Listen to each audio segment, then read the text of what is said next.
Ang kwentong ito ay hango sa totoong buhay. Karanasan ito ni Herming. Taong 1970, Mauban, Quezon.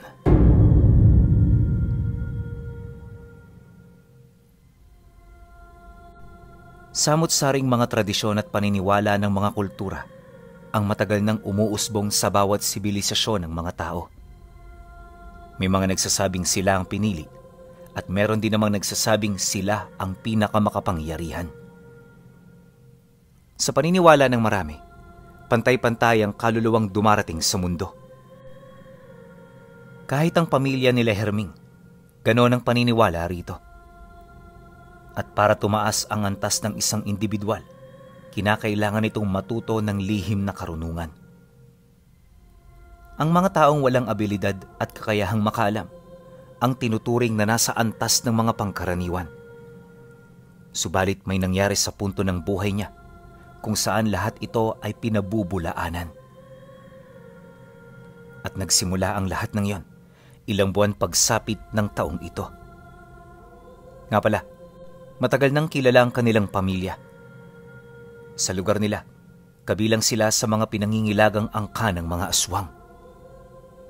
Bukod sa kumakain sila ng tao, kaya rin nilang pumatay ng kahit na sino, nakatira man sa kanilang lugar o dayo.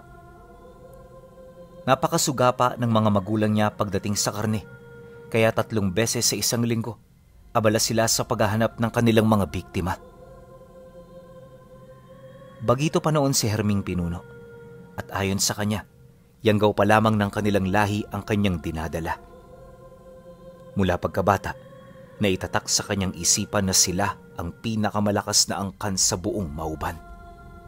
Kaya kagaya ng ibang mga kadugo niya, parang mga hayop lang din ang tingin niya sa mga ordinaryong tao na naninirahan sa baryo.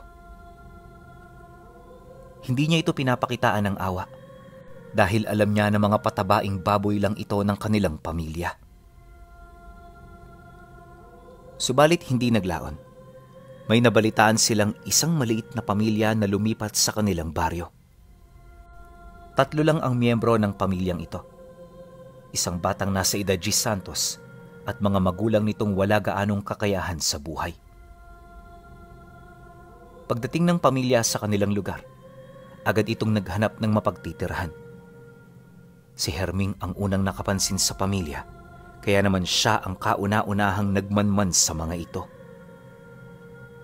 Unang tingin niya pa lang sa bata, alam na niyang merong kakaiba sa pagkatao nito dahil ang presensya nito ay may hahalin tulad sa maningning na liwanag ng bituin na nasa langit. Hindi niya alam kung paano yun naging ganon, lalo pat ang mga magulang nito ay mga ordinaryong tao lamang. Dala ng pagtataka, minabuti niyang huwag muna itong ipaalam sa kanyang pamilya. Inabisuhan din niya ang mga nasasakupan niya na huwag magsalita ukol dito kapag nasa pugad sila. Marami kasing nakikinig, kaya kapag sila'y nagkamali, agad na malalaman ng kanilang pamilya ang kanilang mga lihim.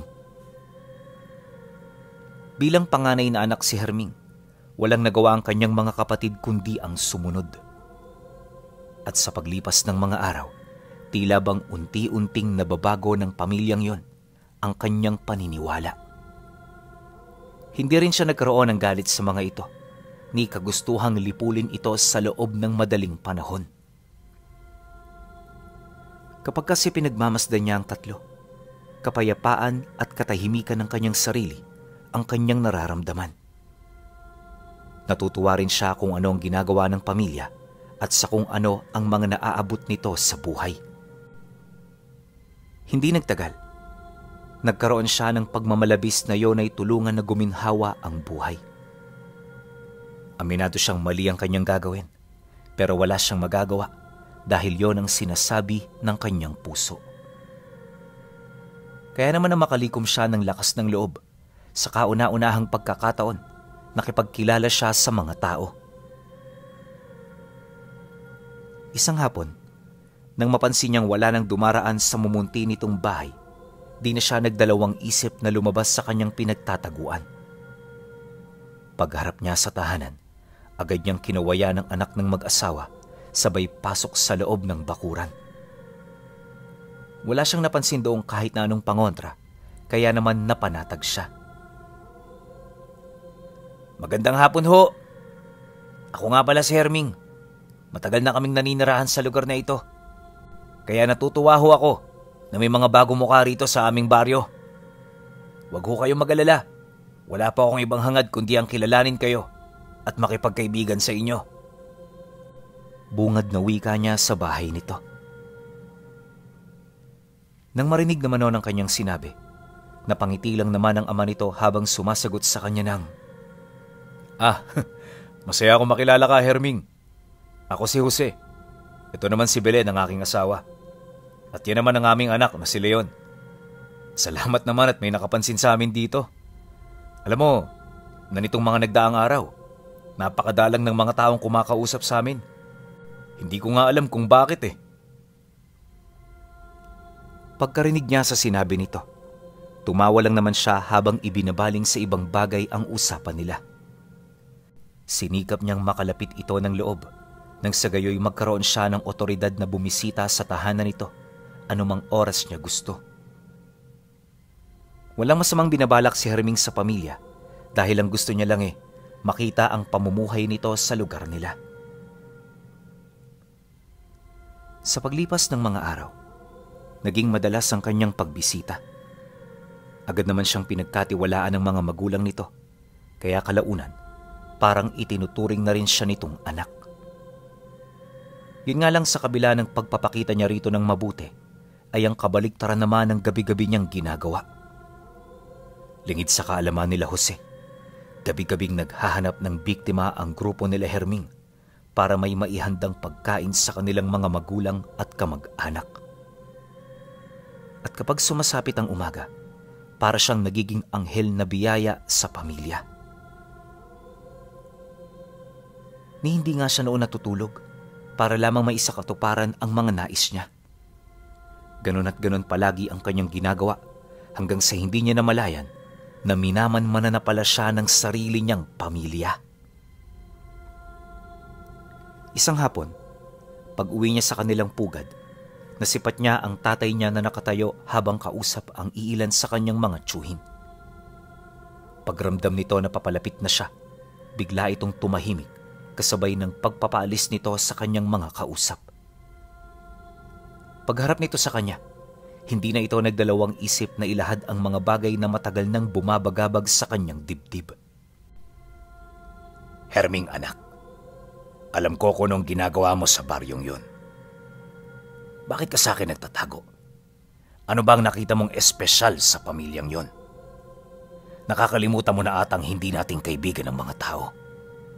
Pagkain ang turing natin sa kanila at hindi mga alaga.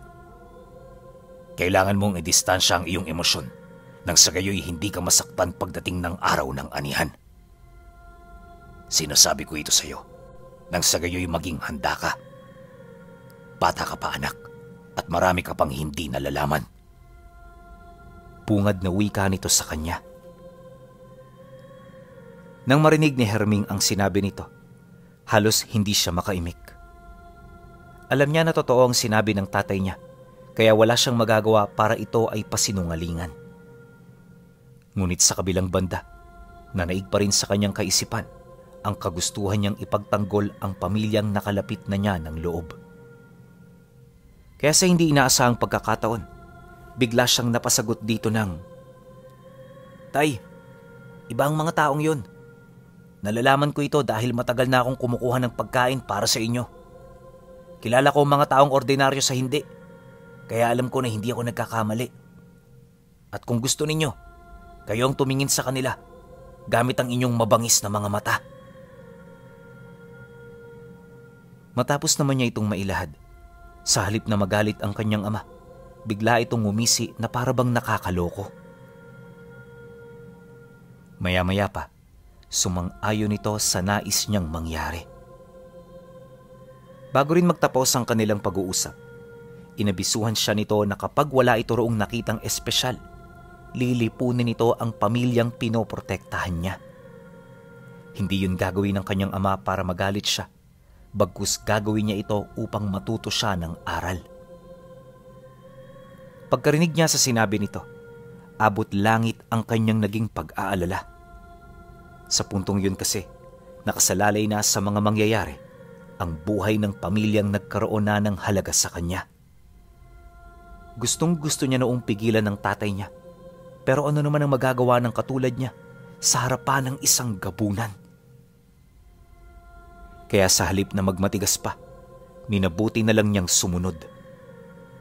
Ang tanging iniisip lang niya, hindi siya bibiguin ng pamilya ni Jose. Paglalim ng gabi, dito na kumilos ang angkan. Pansamantala ipinatigil na muna ng kanyang ama ang pangangalap ng mga karne dahil sa importante nilang gagawin. At para makasigurong masasaksihan ito ng kanyang anak, hindi sila umalis nang hindi niya ito nakikita. Matapos naman nilang maihanda ang mga kailangan nila, tsaka na sila umusad. Mabilis ang pagkilos ng grupo dahil may mga hinahabol silang oras. At pagkaraan lamang ng ilang minutong pagtahak nila ng daan, nasipat na nila ang mumunti nitong tahanan. Balot na balot ng kadiliman ng paligid at ang tanging liwanag na makikita mo rito ay ang liwanag sa loob ng bahay.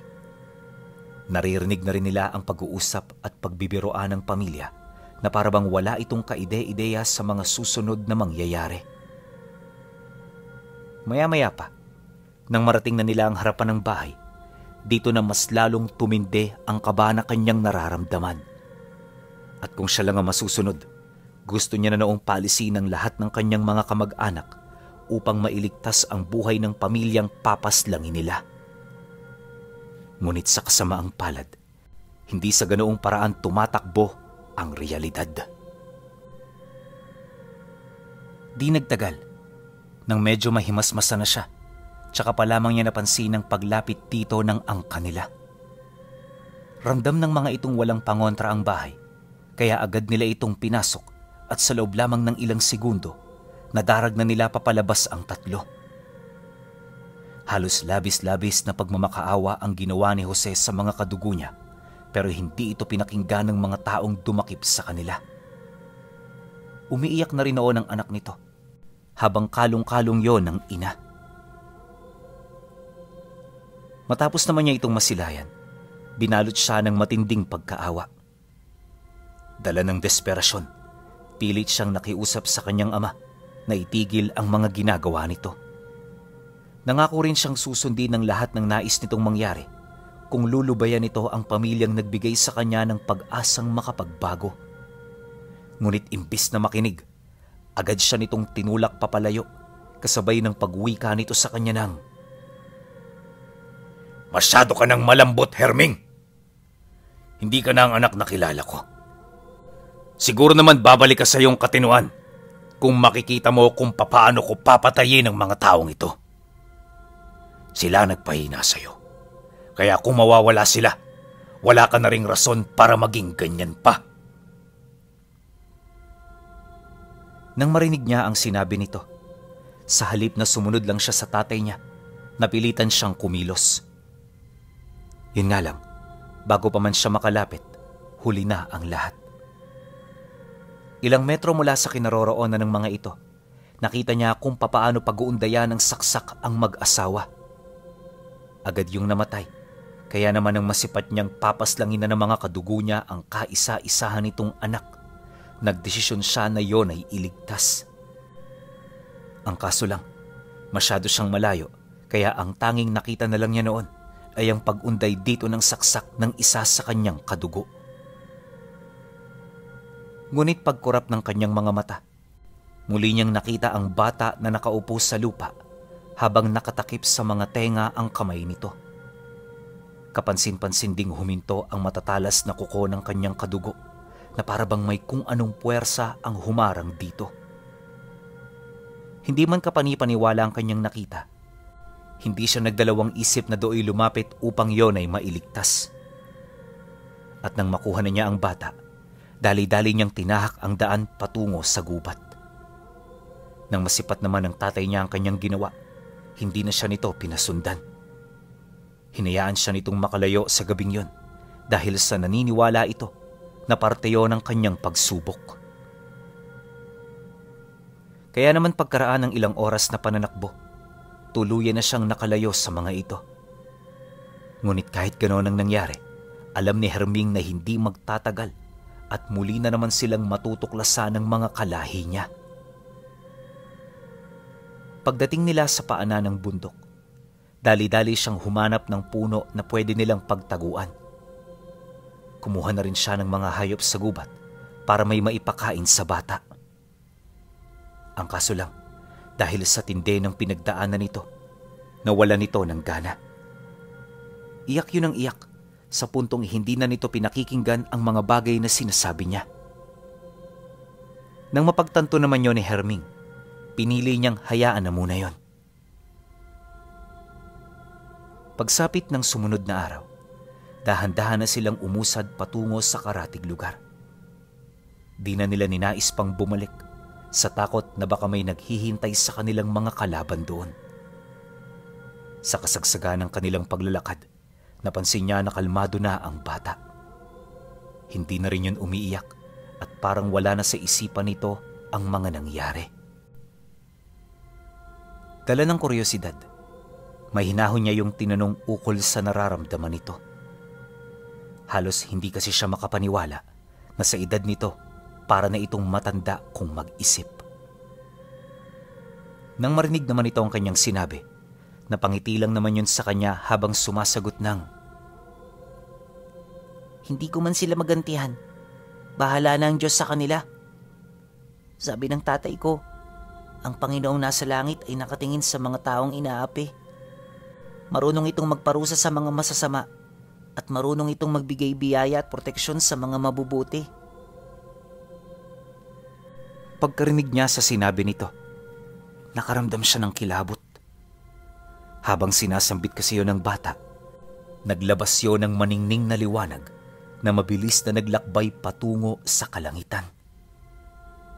Wala siyang ideya kung ano ito, ngunit naniniwala siya na merong milagrong mangyayari. Nang marating nila ang karatig lugar, agad silang naghanap ng mga taong malalapitan.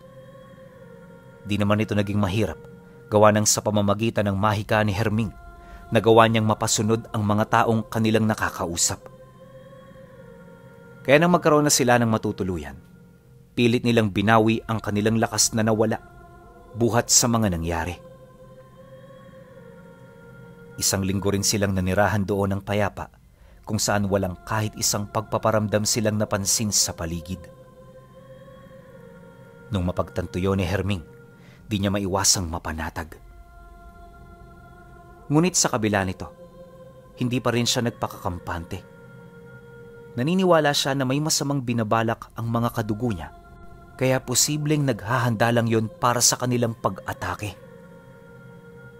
Ngunit lumipas na lang ang isang buwan, wala pa ring nagbago.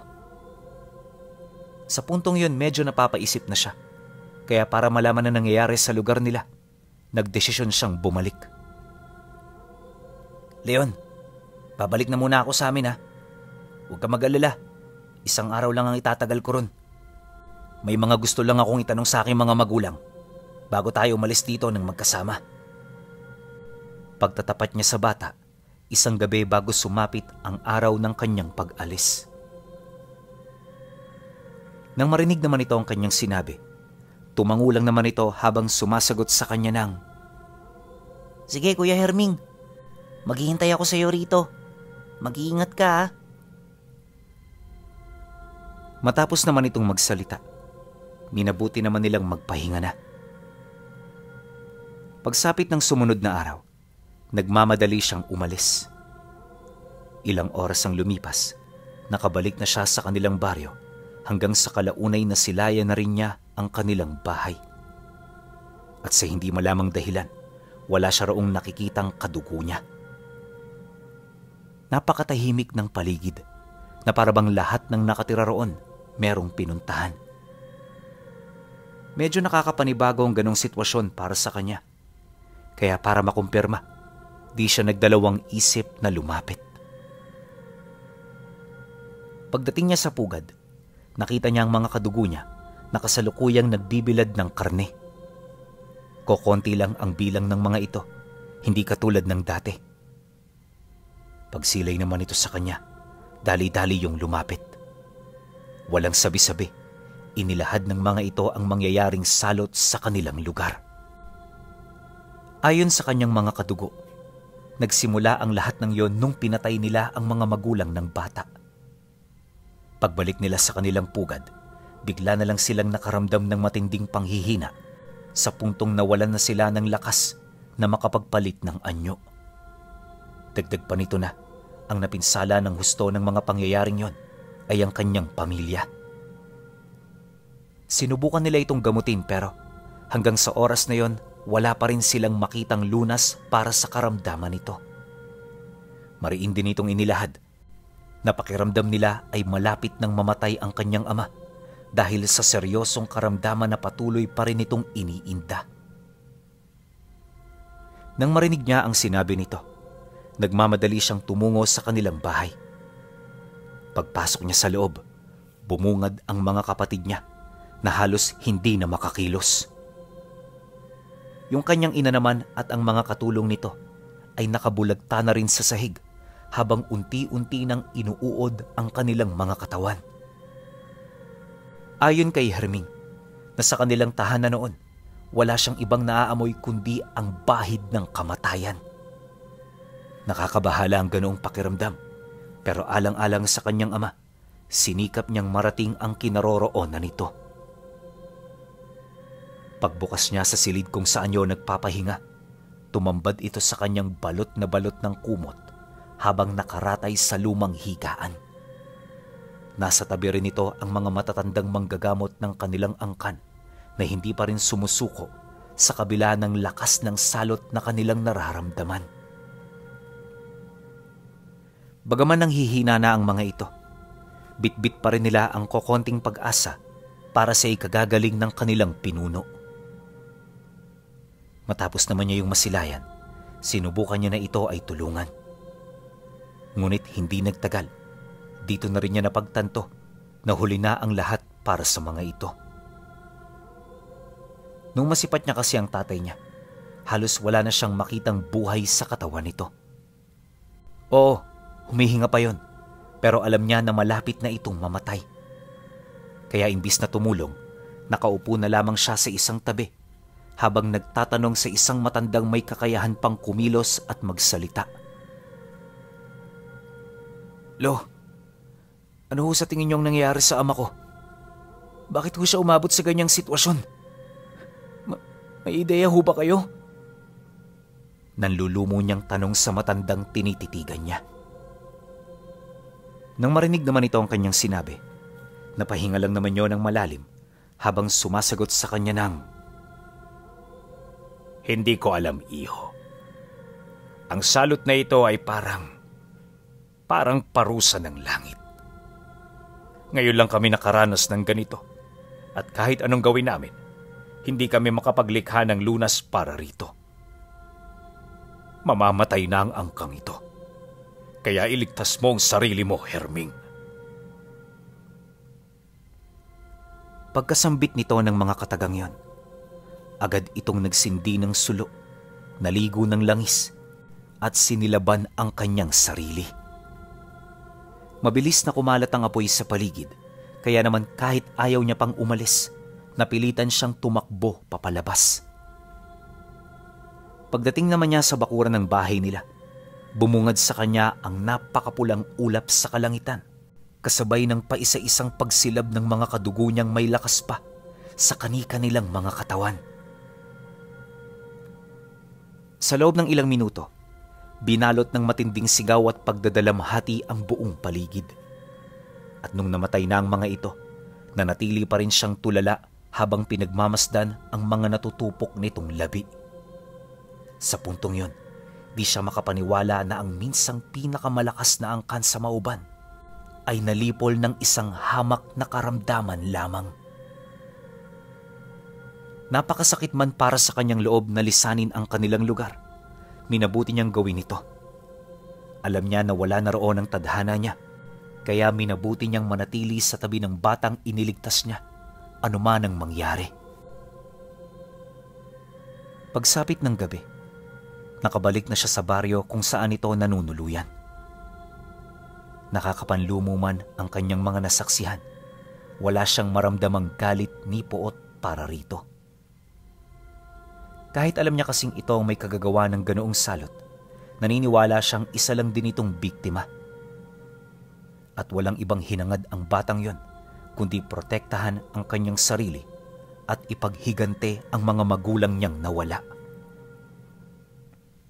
Dagdag pa ni Herming na siya man ang nasa kalagayan nito, ganun din ang kanyang gagawin. Kaya imbis na kapuutan ng bata, sinuportahan niya ito sa abot ng kanyang makakaya. Dumaan ang maraming taon. Naging maayos naman ang kanilang pagsasama. Siya ang nagsilbi nitong magulang hanggang sa tuluyan na itong lumaki at nagkaisip. Nung nasa 8 gulang na ito, tsaka pa lamang nila nadiskubre ang isang lihim na hindi alam ng marami. Base sa kanyang mga nasaksihan, itong si Leon ay may likas na proteksyon mula sa kalangitan. Sa tuwing ito ay iiyak, nagagalit ang langit at kapag may nararamdaman itong puot, nabubura sa mundo ang mga taong pinagmumula nito. Sa sandali ring pinagtangkaan ng buhay nito, katakot-takot na salot ang mararanasan ng may gawa. Kahit anong gawin nila, wala silang paraan para ito ay matakasan. Nabanggit din niya na mangmang pagdating sa lihim na aral ang bata.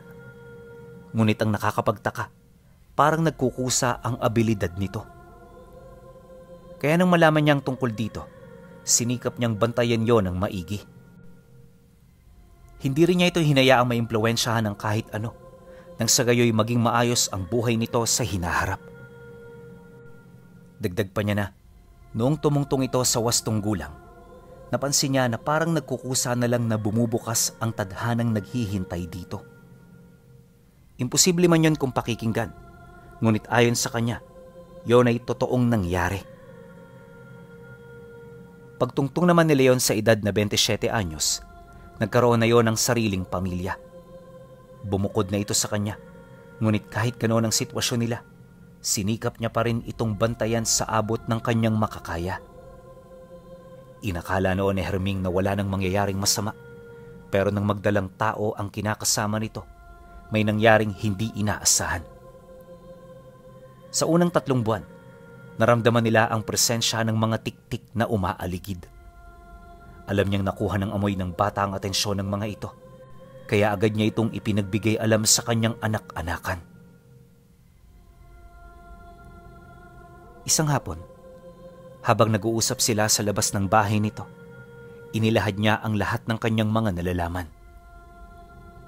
Leon, paiwasin mo na muna yung asawa mo. At kung kaya niyong wag na pumunta ng sentro, gawin niyo.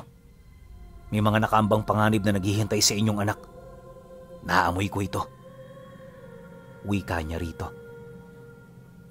Nang marinig naman yun ni Leon, tumangulang naman ito. Matapos ang kanilang naging pag-uusap, dali-dali na itong pumasok sa loob para balaan ang kanyang asawa. Siya naman noon naiwan lang sa labas. Pilit pinagmamasdan ang mga tagapagmasid ng mga tiktik. Kinagabihan noong araw, halos hindi na rin siya mapakali. Napakaligalig na kasi ng mga ibon sa labas na para bang may paparating na delubyo. Hindi naglaon. Bago pa man tumungtong ang 9:00 ng gabi, nakarinig siya ng malakas na paghuni. Dahil dito, agad naman siyang napabangon sa kanyang hinihigaan, gawa ng alam niya kung ano ito. Pagdating niya sa kusina ng bahay, agad niyang kinuha dito ang itinago niyang langis, sabay pahid nito sa kanyang katawan. Naghubad na rin siya ng damit bago siya tuluyang lumabas. At pagtingala niya sa napakaliwanag na buwan, unti-unti niyang naramdaman ang pananakit ng kanyang mga buto. Para itong hinuhugot sa bawat isa, kaya hindi niya maiwasang mapaungol ng malalim. Maya-maya pa, Dito na nagsiumbukan ang kanyang katawan hanggang sa lumabas na ang mahaba niyang balahibo kasabay ng dali-dali niyang pagpalit ng anyo. Kagaya ng mga tiktik, wala itong pakpak si Herming dahil isa siyang aswang na lakat. Taglay din niya ang dugo ng gabunan ng tatay niya, kaya alam niya na mas malakas siya kumpara sa mga kalaban nila. Ang kaso lang, pagdating niya sa bahay ng kanyang anak-anakan, bumungad sa kanya ang nasa humigit 15 tiktik. Bawat isa sa mga ito matatanda na at may malalim ng karanasan sa pangunguha ng bata. Pagsilay nito sa kanya, bigla namang umatungal ang isa sa mga ito habang inuutusan siya na maghanap ng sarili niyang biktima. Dagdag pa nito na pagmamay-ari na nila ang batang yon, kaya hindi niya na ito dapat pakialaman pa. Ngunit nang marinig niya ang sinabi nito, bigla naman siyang umangil habang nag-aamba na sumugod. Kaya naman ang mapansin ito ng mga nilalang, bigla yung nagsiliparan papalapit hanggang sa tuluyan na siya nitong mapalibutan. Nang magawa na nila ito, muli siya nitong tinanong sa kung ano ba ang gusto niyang mangyari. Ngunit sa halip na sumagot, matapang niya itong sinugod. Kaya pagsunggab niya sa tiktik na nagsasalita, doon na sila nagpang-abot. Malakas kung sa malakas si Herming. Ang problema, masyadong marami ang mga kalaban niya. Kaya sa loob ng ilang minutong pakikipagtuos, nagtamo siya sa katawan ng matitinding pinsala. At sa halip na atakihin pa ang mga nilalang, minabuti niyang humanap ng paraan kung papaano siya roon makakatakas. Pero dahil sa galit ng mga tiktik, di siya nito hinayaan.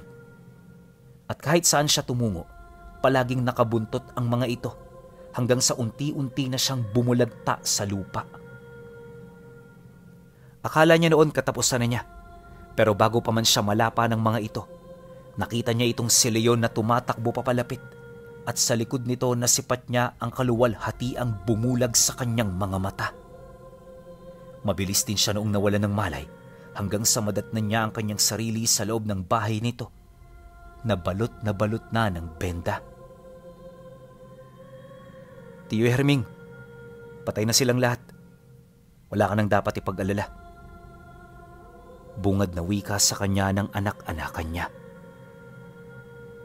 Matapos niyang marinig ang sinabi nito, agad niya itong tinanong ukol sa mga sumunod na nangyari, pero hindi na ito nagsalita pa. Misteryo man para sa kanya ang nangyari, nasisiguro siyang nalipol nito ang mga tiktik dahil sa taglay-taglay ni Leon, ang taong may basbas ng kaitaas-taasan.